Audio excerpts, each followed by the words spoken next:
Okay, so in this section, we're going to discuss the presidency of Theodore Roosevelt, who is a known progressive. All right.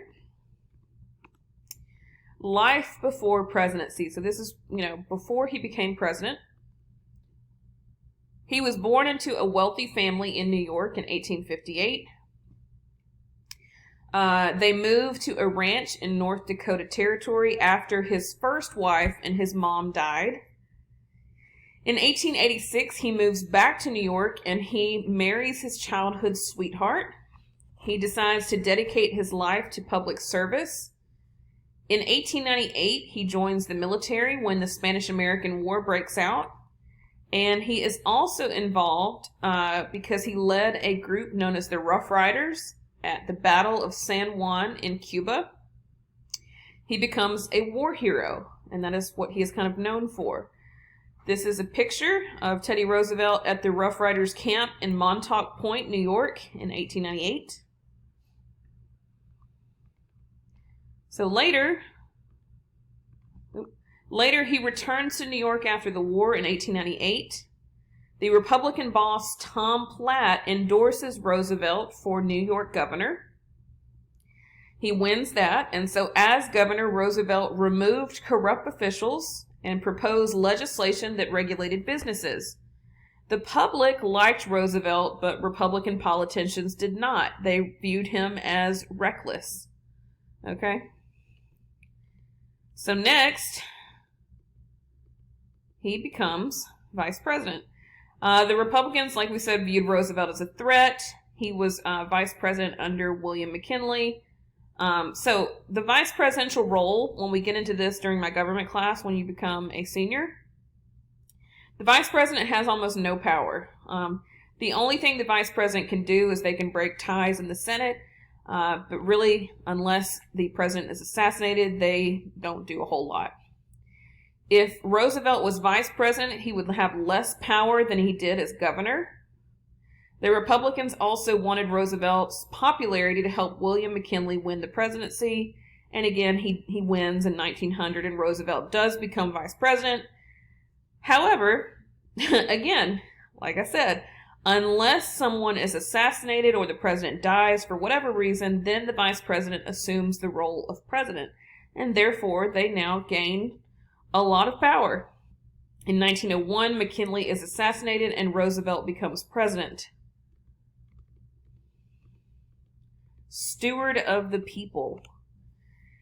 So Roosevelt shifted power from Congress to the executive branch, which a lot of people are not happy about because we try to consider, we look at the United States, we want to make sure that it's a system of checks and balances. You don't want too much power to be held in one house. Congress typically ran the government. Big businesses, however, had run Congress. And we talk about all of this, like I said, in my government class. We cover interest groups and, different things like that, how they affect Congress. Roosevelt, however, wanted to end the corruption. He believed that government should act in the best interest of its people. Now, that's fine and all, but should he have taken the power to the executive branch? In my opinion, no. He believes the president should take whatever action necessary for public good unless explicitly forbidden by law or the U.S. Constitution. He uses executive orders to accomplish goals when Congress would not agree. Okay? This is what Roosevelt is kind of known for, his square deal. Okay? So his quote here, it says, "A square deal for every man, big or small, rich or poor." This was at Lynn, Massachusetts in 1908. So he believed that American society had issues that needed to be resolved. Again, he is a progressive, which means he is trying to push for things, different reform efforts, things like that. His reform programs were nicknamed a square deal. He wanted labor reform to prevent a revolution. He didn't want people, basically rioting and things like that in the streets. Because if you look at all the different labor strikes that we watched during the progressive era section, you'll kind of get the idea that people were unhappy with how they were being treated at work. It says he did not want socialism. I kind of, disagree there. He wanted to restrain capitalism. He wanted to end trusts that had formed monopolies. He also uses the White House as a bully pulpit. This is a government term. We'll get into that senior year. To promote an active government that protects the interests of the people. Now, let me explain what bully pulpit is real quick. You all probably know, or if you've, you live in the South, you've heard of church. Okay, some of you go to church. The pastor preaches from what is known as the pulpit, which is the area down kind of at the bottom. And that is where the preacher can directly address the whole congregation. A bully pulpit, however, the president, when he speaks at the State of the Union address, he speaks to the entire Congress, the entire Supreme Court, the cabinet, and the country. So that means that he now can address whatever issues that he's having or whatever legislation that he's trying to promote, his agenda. And that way, people will hear exactly what he's saying. So it's a bully pulpit. He's trying to use the White House or, use his position to bully his way to get what he wants. Roosevelt becomes known as the people's president. He was very popular. He constantly had a photographer with him to show that he wasn't afraid to get his hands dirty and that he was an active leader. So this was a very, very interesting marketing strategy here, okay? The fact that he was trying to constantly be photographed. It's like everything was a photo op, right? He traveled and he spoke directly to the people. He was also a war hero and a political hero, according to the people.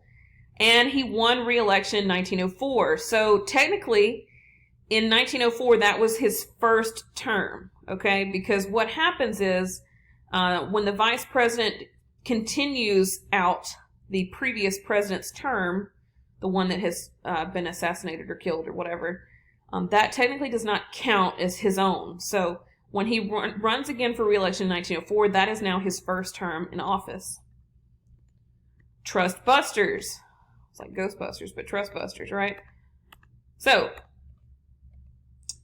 he does not view all trust as bad. He just looks at monopolies as bad. In 1902, he uses the Sherman Antitrust Act to bust up monopolies. First president to really use the acts, and he busts over about 40 trusts. So these are all, again, they made plenty of political cartoons talking about, just how he busts up these trusts. This is a beef trust, and again, you see him, he's got his gun. And anyway, it says business competition was restored. You need competition between businesses to have a healthy economy. Labor reform. Okay. In May of 1902, there was a coal strike in Pennsylvania. Miners wanted a 20% pay raise, a 9-hour workday, and the right to form a union. However, the mine owners would not negotiate. This lasted into the fall. And the issue is, at this point in time, they did not really have, kind of heat and things like that. So they used coal for heat. So if you have a coal strike, then that means that you would not have coal for heating of schools, homes, and hospitals. Roosevelt invited the representatives to the White House to mediate a deal, but the owners of the mine would not negotiate.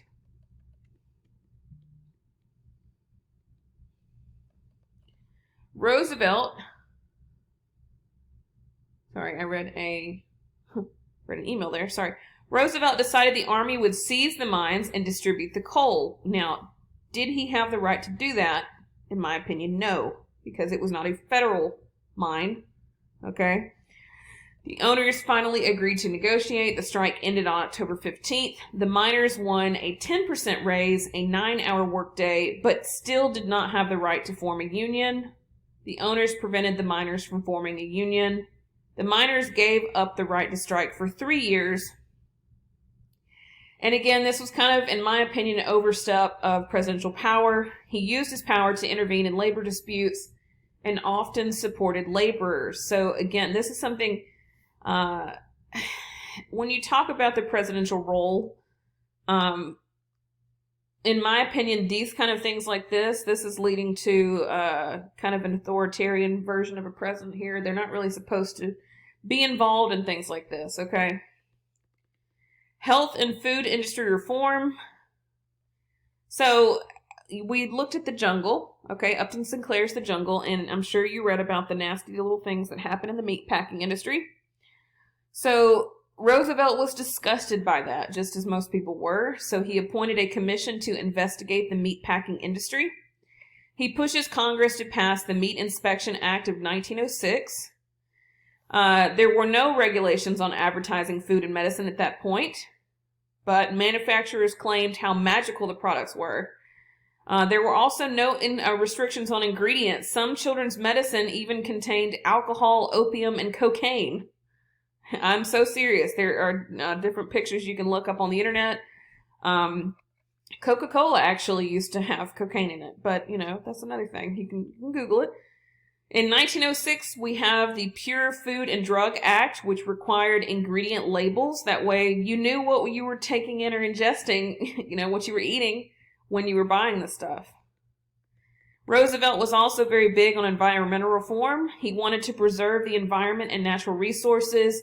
He wanted to prevent depletion of the natural resources. He did not want natural wonders to be developed. So he creates several national parks. In 1891, the Forest Reserve Act gave the president power to set aside public lands as a national forest. He added more land and national forests in the West than presidents before him. This is Roosevelt with a photo op, again planting a tree. And this is Roosevelt and Gifford Pinot, which we know from the second section of Taft and Wilson. Environmental reform. So, Roosevelt was very big on environmental reform. In 1902, he signed the National Reclamation Act, which allowed federal government to build dams and irrigation systems in arid lands of the West. By 1907, there were 24 projects were approved that would provide water to American families and farms. In 1905, we have the passage of the United States Forest Service, which regulated use of natural resources. And in 1908, he appoints the National Conservation Commission to inventory existing natural resources. So this is Roosevelt about to enter Yellowstone Park in 1903. And if you've never seen pictures of Yellowstone, I highly suggest that you Google it. It's very beautiful. I have not been personally, but I would love to go. This is another picture of Roosevelt sitting atop a mountain in Glacier Point, California in 1904. So in 1906, we have the Antiquities Act gave Roosevelt the power to protect historical landmarks. Now, that's one thing that I highly credit him for, because as a history teacher, I like to see history preserved, even if it's good, even if it's bad, because it's history and it deserves to be retold. When you forget your history, you're at the risk of repeating it, so you have to be very careful. So that's why we need preservation of these things. They set aside 800,000 acres in Arizona as the Grand Canyon National Monument. So you've probably heard of the Grand Canyon. So now this area was protected. The Antiquities Act also created 18 national monuments, 150 national forests, 51 wildlife preserves, 4 national game preserves, and 5 national parks. Overall, it protected 230 million acres of public land. So that means people couldn't come in there and tear the trees down and build things and, make cities and whatever. This is now protected land that you can still go today and, get out in the wilderness and just enjoy the fact that this is a beautiful country and a beautiful, beautiful land. So, this is Roosevelt at Liberty Cap, an extinct geyser in Yellowstone National Park in 1903. And then we have probably one of his biggest credits, the Panama Canal. Let me take a drink of water. Sorry, guys.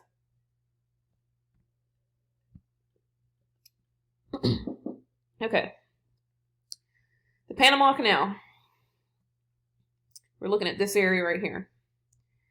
Previously, in order for you to trade from one side of the United States to the other, sailors would have to come all the way down around the tip of South America just to get over to the western side of the United States, unless they put their, stuff on railroads, which was not always efficient. Bigger items had to be shipped on boat. So we have the creation of the Panama Canal. It crosses the Colombian Isthmus of Panama. On February 1st, 1881, the French began building a canal, but they gave up in December of 1888. Roosevelt wanted to complete the project for 3 reasons. He wanted to shorten the travel time between the east and west coasts of the United States. He also wanted to allow the U.S. Navy to reposition itself quickly from one ocean to the other. So again, we have the Atlantic Ocean on one side, the Pacific Ocean on the other side, and it just makes sense, right? You want to have things moving quickly because that means that, time is money, if you've ever heard of that phrase. Time is money. So you want to make sure that you're able to trade efficiently. He also believed that the United States needed shorter routes to protect the Philippines and Guam in the Pacific. So the Pacific is way back this way. Okay, so, this is the Pacific Ocean, but Guam and the Philippines are way back that way.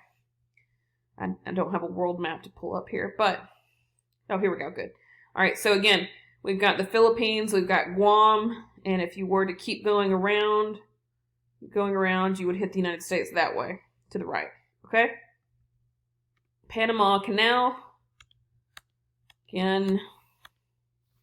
In 1902, the United States bought the rights to the canal from the French. They then began treaty negotiations with Colombia to complete a canal. The negotiations did not progress, so Roosevelt planned with businesses on the Panama Isthmus to start a revolution by Panamanian nationalists. The battle for Panama lasted a few hours. Again, this is an example of American imperialism because he did not get what he wanted immediately, so therefore he kind of creates a little, little revolution there. Colombian soldiers were bribed to lay down their guns, and the United States warship Nashville floated off the Colombian coast just in case they had to get involved.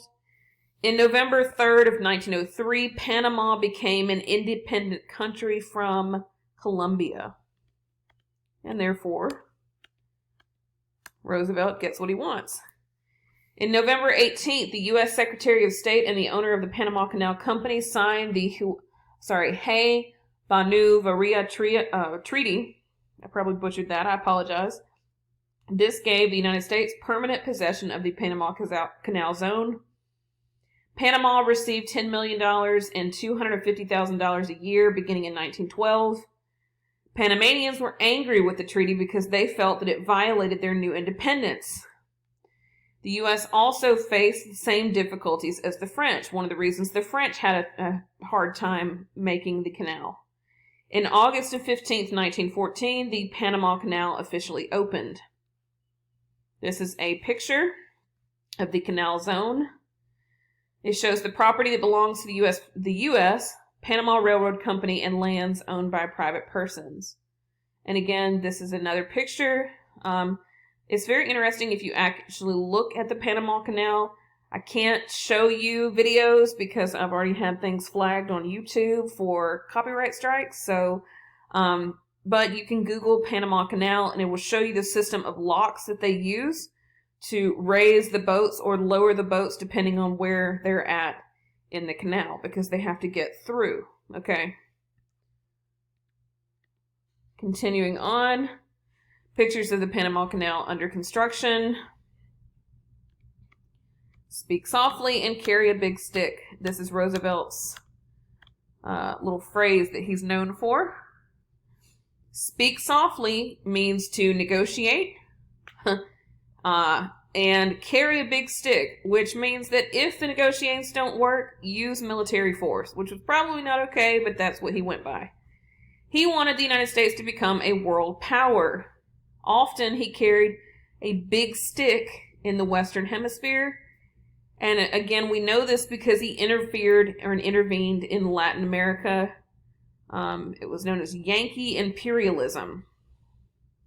So this is his big stick here. It says the new diplomacy. This is Roosevelt. Okay. What does that say? Arbitration. All right. So you can see, and again, this is Tim in some of these other countries. His nickname, or the nickname here, is known as the World Constable. A constable is kind of like a police officer, okay?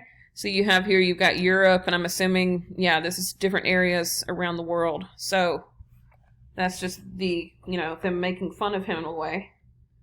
Venezuela. In 1902, Venezuela did not pay back loans to Great Britain, Italy, and Germany. They threatened to invade Venezuela. Venezuela is here, by the way. This is a South American country. Roosevelt reminded them of the Monroe Doctrine. Great Britain, Italy, and Germany set up a naval blockade, and in January, Venezuela's president, Cipriano Castro, asked Roosevelt to help negotiate a settlement. A plan was created that detailed how Venezuela would repay its debts, and the U.S. would then oversee it. Should they have really been involved in that? Probably not. Roosevelt corollary. Roosevelt worried that European countries would continue to interfere in Latin America. In 1904, any national debts owned by Latin American countries would be collected by the United States. Should he have been involved? Again, probably not. European countries were not welcome in the Western Hemisphere. The Roosevelt corollary was added to the Monroe Doctrine, and it gave the United States the sole right of intervening in Latin American affairs when needed, as determined by the United States. So he's kind of making the United States like a big brother to these smaller Latin American countries. The United States would be the police force of the Western Hemisphere to make sure that Latin American countries would meet their international obligations and prevent other countries from interfering in Latin America. Santo Domingo. So, if you look here, we have the Dominican Republic. This is Haiti, Cuba, Jamaica. And so this is, again, Puerto Rico, which the United States has already taken over. Get on to this. So in 1905, Santo Domingo, which is today the Dominican Republic, faced a similar situation where they could not pay back debts to France, Italy, or Germany. And of course, these three countries threatened to invade. And as a result, because of what they tacked on to the Monroe Doctrine, the United States decided to invade Santo Domingo, took control of its treasury, and oversaw repayment. Highly an overstep of what they were supposed to do, but Cuba, about Cuba. Okay, Cuba is not very far off the coast of the United States, off of Florida. Cuba was granted independence from Spain in 1898 following the Spanish-American War. The United States occupied Cuba to maintain stability in 1902 because the United States did not want to lose their economic interest, which means they were making money off of Cuba. Therefore, they had signed the Platt Amendment of 1901. It was ratified by McKinley, and if you remember, McKinley died, so this forbade Cuba from signing any treaty that might threaten their independence. It also prevented European military boats from landing on Cuban shores, and it prohibited Cuba from borrowing large amounts of money from European countries. So the U.S. was granted a lease for a naval base at Guantanamo Bay, which we still have, okay? If Cuba violated any condition of the Platt Amendment, Cuba agreed to allow American troops to land and restore order. Cuba finally approved the Platt Amendment in 1903. Cuba was an independent country, but it was managed by the United States, and the U.S. had the right to intervene in Cuban affairs for a little while. We'll get to that later. In 1902, Thomas Estrada Palma became Cuba's first president when the United States troops left the country. In 1906, Jose Miguel Gomez led a revolution against the Cuban government. This is again another attempt at a coup here. In the United States, at that point, they reoccupied Cuba to restore order. In September of 1906, Estrada Palma resigns. Roosevelt named William Howard Taft, which we will see in a little while, become president. He was at that point the U.S. Secretary of War. They named him as Cuba's governor. Taft remained a governor until 1909. The United States oversaw Cuba's 1909 presidential election, and Gomez won.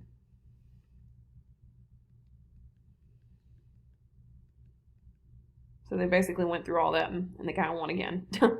So, Asian involvement. Not only is the United States involved in Latin American countries and Cuba, they're also trying to get involved in Asia, in the Eastern Hemisphere. So, Roosevelt and the United States government is concerned by Russian expansionism and Japan's growing strength. Roosevelt wanted a positive relationship with Asia. And there is the Russo-Japanese War that happens between 1904 and 1905. Roosevelt decides to invite Russian and Japanese leaders to Maine in 1905 because he was trying to kind of mediate a peace treaty between the two nations. In 1906, they give Roosevelt a Nobel Peace Prize for his efforts. Many Japanese are unhappy with the treaty and how Japanese immigrants were being treated in the United States. And we know that they were treated that way for a while. Not good. Asian involvement. San Francisco, California, they were forcing Japanese school children to attend segregated schools. So they were not allowed to attend the same schools as everybody else. And this angered Japan. Japan would not limit immigration to the United States, and that angered San Francisco and the United States. In 1907, Roosevelt intervened and helped create what was known as the Gentleman's Agreement. And again, he got involved. He said that San Francisco would stop segregation and that Japan would restrict immigration. Now, unfortunately, again, this is kind of an overstep of the executive powers because San Francisco is part of a state. Okay, so I know we know segregation is wrong. However, education and the schools, those are states' rights. The federal government really doesn't have any, they don't have the power to intervene in these kind of situations, but he did anyway. And he created, this pact with another country. The relationship between the United States and Japan remained strained. In 1908, both countries signed the Root-Takahira Agreement, which means that they agreed to maintain open trade with China. They respected China as an independent country, and they would honor each other's territories in the Pacific. The United States was not the only country who had different colonies or territories, okay? Other major countries did as well, China being one of them. Roosevelt thought the agreement prevented a war with Japan. All right. Roosevelt was concerned a war would break out in Europe during his second term. In 1906, the U.S. representatives attended the, I'm going to butcher that, Algeciras Conference in Spain to discuss France's relationship to Morocco. The United States secretly supported Great Britain. Great Britain supported France, and the U.S. secretly supported France. So, it's kind of a little triangle there. The U.S. attended a conference to publicly maintain American non-involvement in European affairs. Roosevelt still broke American position of isolation outside the Western Hemisphere. His presidency ends in 1909, second and last term. He tried to re-enter politics in 1912 by running as a progressive nominee of the Bull Moose Party. However, he loses to Woodrow Wilson. And that is end.